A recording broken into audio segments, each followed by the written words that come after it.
Hello friends, तो कैसे हैं सब लोग। एक और अच्छा वीडियो लेके आया हूँ आप सबके लिए। 1975 ये साल दो चीज़ों के लिए बड़ा फेमस रहा, जय वीरू की जोड़ी और चौकड़ी गैंग। गैर कानूनी काम करने में ये चौकड़ी गैंग वाले फेमस है। कहते हैं ना, ज़िंदगी में दोस्त हम खुद चुनते हैं, पर इन्होंने एक दूसरे को नहीं चुना, किस्मत ने इन्हें चुना था। शौक बड़े थे इनके और ज़रूरत छोटी। गुरूर था इन्हें कि दुनिया हमसे नहीं दोस्ती से जाने। यार ये मूवी पुरानी है पर आपको मज़ा आएगा।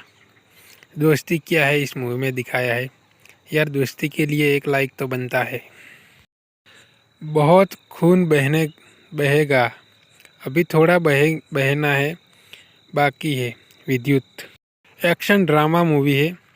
मेन कास्ट में सभी एक्ट्रेस बॉलीवुड वाले एंड साउथ वाले एक्ट्रेस देखने को मिल जाएंगे। हिंदी बॉलीवुड मूवी है। यह मूवी आप फैमिली के साथ देख सकते हो। यह मूवी बनाने वाला टिंगमांशु दुलिया डायरेक्टर है। मेन रोल में विद्युत जामवाल, श्रुति हसन, विजय वर्मा, ये सब मेन रोल में देखने को मिल जाएंगे। यार वीडियो अच्छा लगे तो यार सपोर्ट भी कर लिया करो।